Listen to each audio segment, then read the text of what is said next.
So next up we have Graeme Cameron. He's a principal generative geologist from IGO.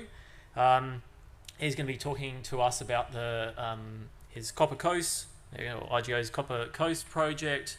So Graeme's got 30 years experience in SedCu exploration, actually range of deposit styles, and including having projects on SedCu in Greenland. All right, well, good morning, everyone here in Perth and also across in Adelaide and online. So, yep, just here today to give you a few insights into how IGO goes about its SedCu exploration, our sort of philosophies, our approaches, and a bit of an update on our Copper Coast project, which is on the Yorke Peninsula, essentially in the southern part of the Torrens Hinge Zone. We formerly called it the Crystal Brook project after a nearby town, but it just didn't have enough SedCu gravitas, so we changed it to the Copper Coast after the historical road through the area. Okay, just a couple of words about IGO and I suppose and our focus. We've got a clear strategy around magmatic nickel sulfide and sediment-hosted copper exploration across Australia, but also globally to some extent. And you mentioned that we're in the East Greenland Eleanor Basin project as well, and been there for a couple of years. You can see we've got an extensive portfolio of greenfields exploration projects targeting cratonic margins for magmatic nickel, but also we're very active in in some of the Neoproterozoic basins, including the Yanina Basin in WA here, but also Copper Coast, as you can see there, as I mentioned, on the Yorke Peninsula, and also recently within the Irundina province as well. In addition to that, obviously we have producing mines, a nickel mine at the Nova Bollinger mining centre, and recently we have now gained exposure to the Greenbushes LCT pegmatite project, and that's another area where we're expanding our knowledge base and with a clear emphasis, I suppose, on those battery metals, nickel, copper, cobalt, lithium. We are certainly building our team across those commodities. We have now people who are bringing quite deep and varied experiences within sediment copper basin, but also just reiterate the importance of the work that people like CSIRO and UWA, Murwa, arc linkage projects and the like are bringing to our work, really.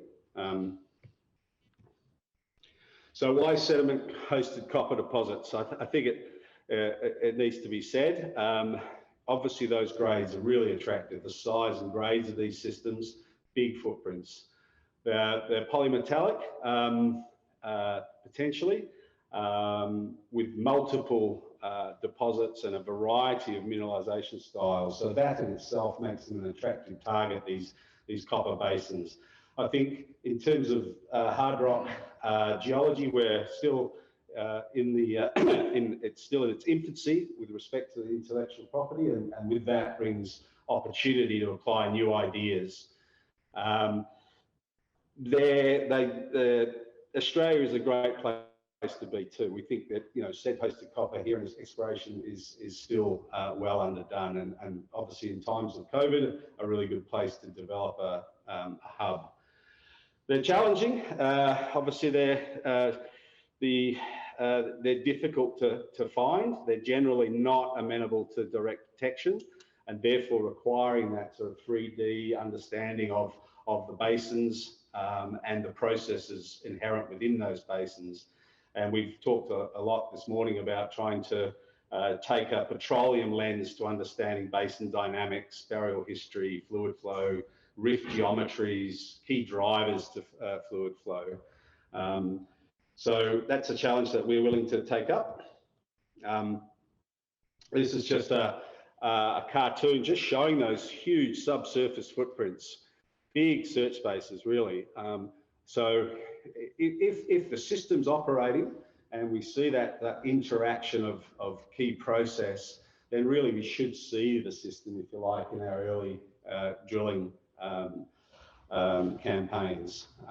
And really just iterating that the approach that we're taking is to look for that mineral system first and then hone in on the deposit. So here's just a potted, I'm not going to read all this, potted list of some of the key processes.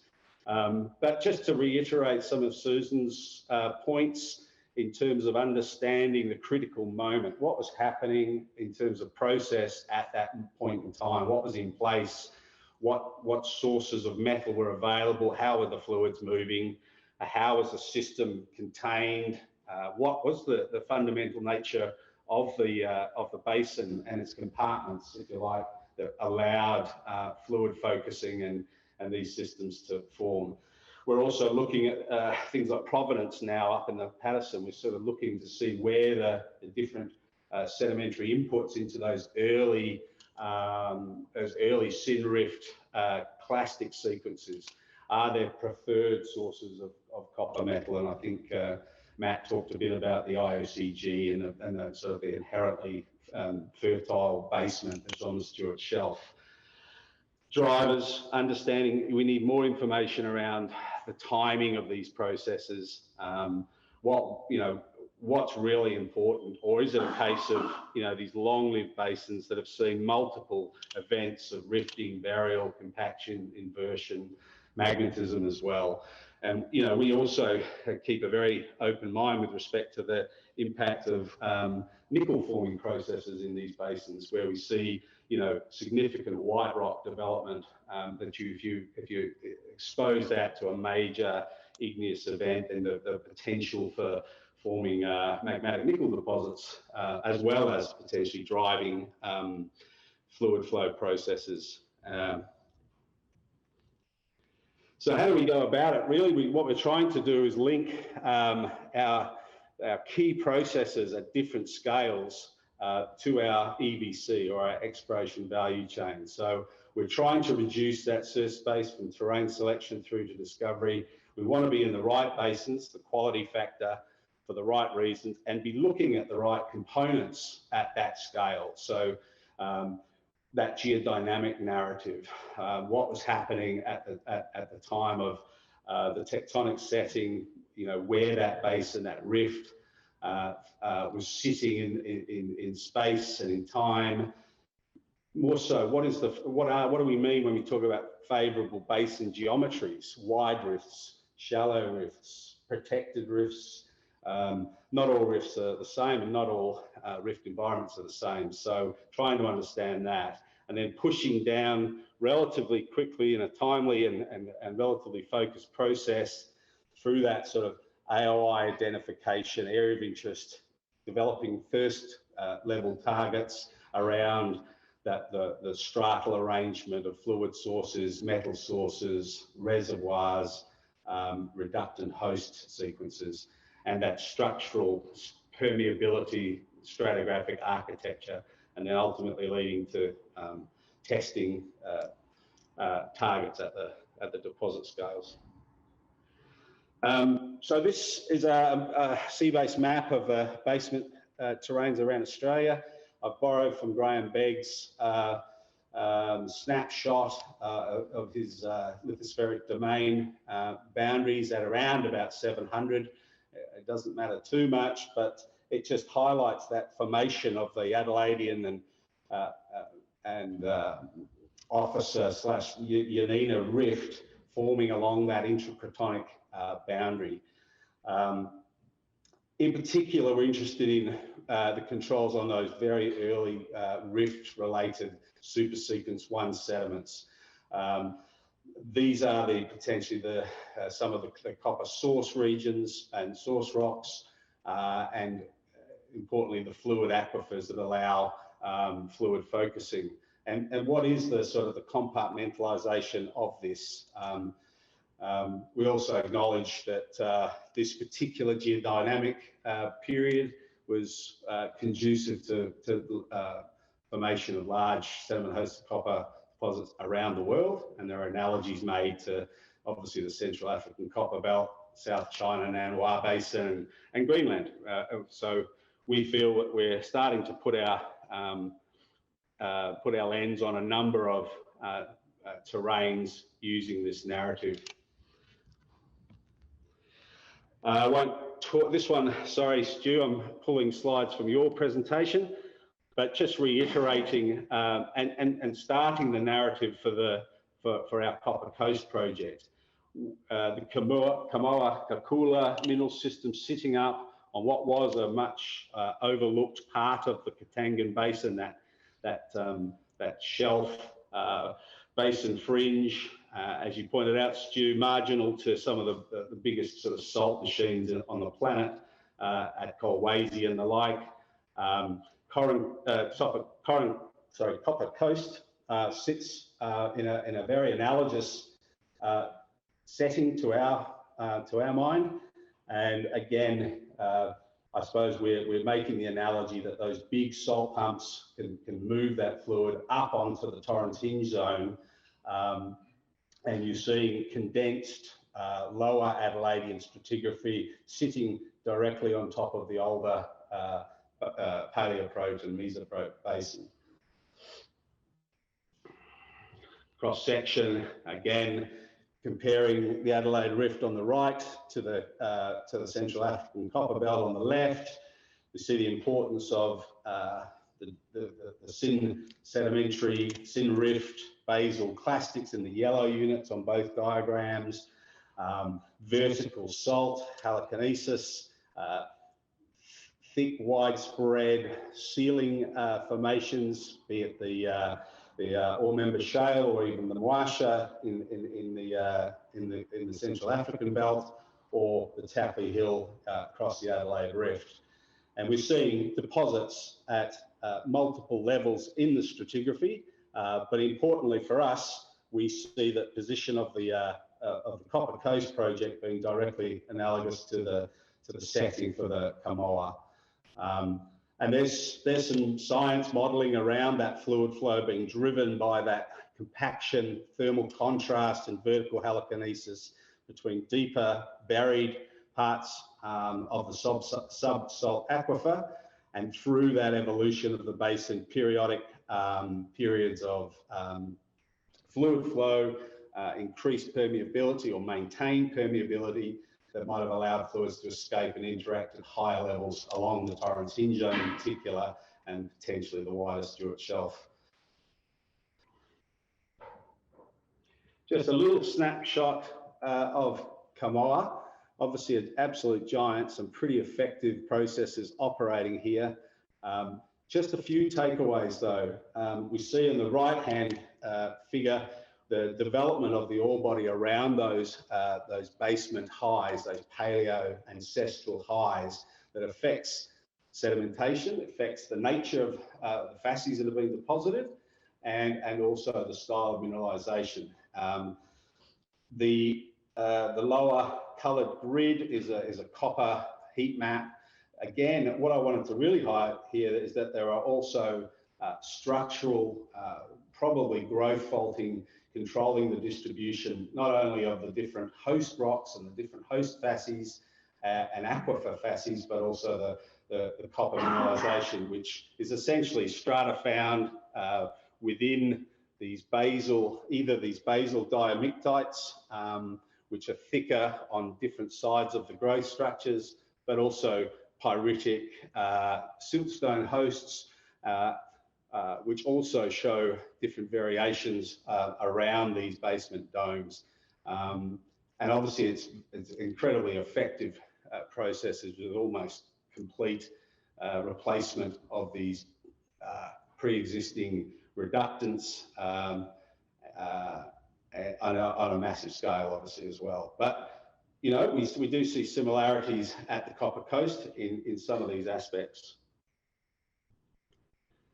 Versus stratigraphic comparison, just highlighting that there are similar stratigraphic similarities. I don't think I need to talk more to this, other than to say that across the rift, at both rifts, there is mineralisation at multiple levels in the stratigraphy, depending on the arrangement of those reductant host rocks, those footwall aquifers, and the basement and the architecture of the rift itself.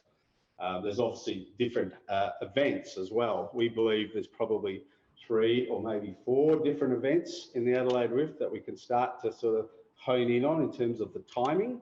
That includes potentially some early diagenetic processes. We also recognise, as previously said, some of the mineralisation related to diapurism, or at least associated with fluids that might have been produced by dissolution and dewatering of the diapirs, with deposits forming in and around, but also potentially quite a ways from the diapir in the right stratal host rocks, or the right host rocks.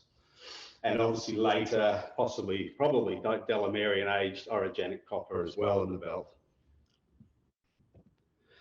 So a little bit about Copper Coast. We, I suppose, formulated this concept about two and a half years ago.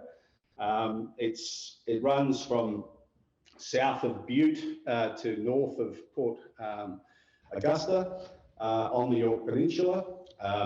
What you're looking at here is our tenement package. We've recently had additional leases granted, but it's an extensive land holding along the Torrens Hinge Zone. This is a gravity image. We've essentially, in the first year, we were grappling with this whole idea of the Torrens Hinge Zone's it's deep, it's not well understood, it's too deep to the target and this sort of thing. But we could see the similarity of potentially these neo-Pro-Adelaidean sequences onlapping onto the older Paleoproterozoic basement.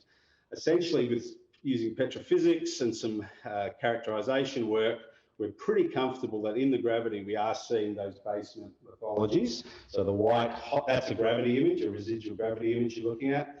We did a lot of gravity in the first year and really tightened up the spacing across the whole area, mainly using roads and tracks and everything else. But what we are starting to see is potentially half grabens, possible depot centres, sedimentary depot centres, the fidelity of mapping some of the basal units and the denser basement architecture as well.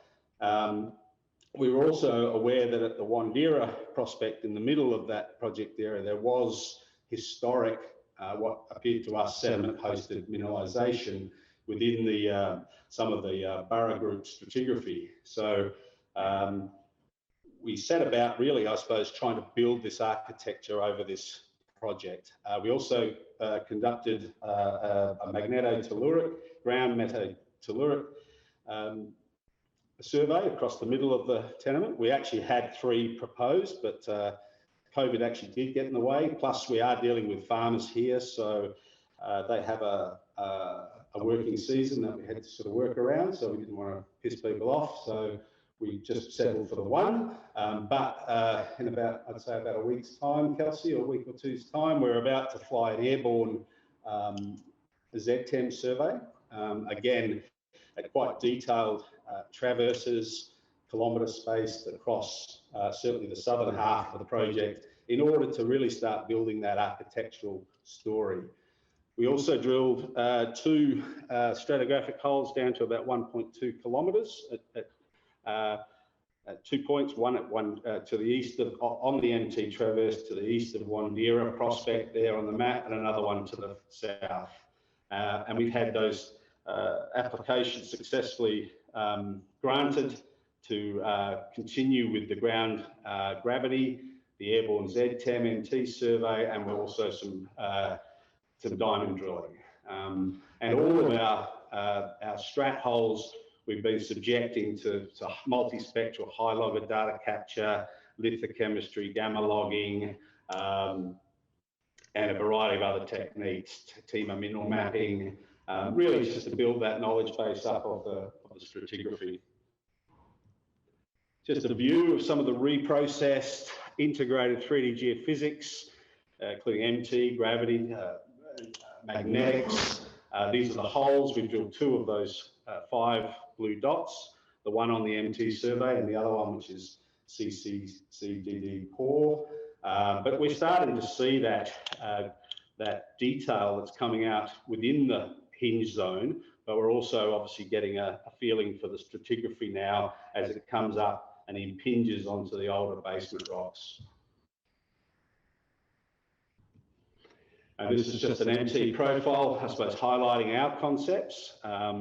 This is integrated with the gravity modelling to come up with a surface for the basement. And we're starting to see what we think is sort of rift-related graben architecture. From the drilling, plus historic, plus we drilled that AOI with a deeper hole, and we are seeing condensed sequences. So those basal sequences of the Burra Kalana formations are clearly being condensed, and as we approach the sort of the basement high, the next challenges are obviously longitudinally to try and see if we can map different facies across the project. We saw a major transitional zone across a redox between the basal rhynie conglomerates and redstones, passing up through dolomites and shales, the Inama Shale and the Bokanock and Blythe dolomite, Skalogali dolomite, and then up into to that unconformity with the pillar tillites and the Tapley Hill Formation. So we're seeing a full sequence. So we're gathering that information. We also invoke other ideas, perhaps along the Torrens Hinge Zone, for more structurally related mineralisation associated with more orogenic setting along the shoulder itself. And just a stylised section, just projecting some of the observations from the various drill holes onto the one plane, onto that detailed MT plane. So we're seeing this bleached potassic altered sandstones with disseminated chalcopyrite, quite a bit of fracture control, but also disseminated sulfide directly beneath the tillite and the Tapley Hill. The rhynie rocks of the sandstones and conglomerates, bottom left there, we're seeing a lot of disseminated matrix controlled copper mineralisation. We're not entirely sure what's causing that to drop out, but it seems to increase towards that transitional zone to the overlying shales and carbonates. That's clear, and really strong alteration and dissolution of the matrix in those basal plastics. The transition itself is the box of core underneath. We see this red-green striping. We see chalcopyrite coming out along reduced beds across the Inama siltstone and up into the dolomites. Strong magnesian alteration through the dolomites as well, which is secondary. It's not just the primary dolomite of the sequence. And we're seeing at the tillite. In this case, this sequence here, the Tapley and the tillite were deposited directly onto basement, so we didn't see really any footwall aquifer or plastics, but the Tapley Hill reduced tillites are mineralised through the matrix of the diamictites. So that is a direct analogy, if you like, in places to Kamoa, albeit on a much smaller scale. But an important proof of process that when you put these, depending on the stratal arrangement, some structurally controlled mineralisation as well. So really, the biggest takeaway for us is that there's a wide variety of processes going on in the Adelaide Rift, but really the success for us is dependent on understanding the nature and the timing of the key drivers relative to the tectonostratigraphic architecture. And these really should be identifiable once we understand that critical moment, the timing of these events, the nature of the processes, then they should become, rapidly mappable and predictable through time. Thanks.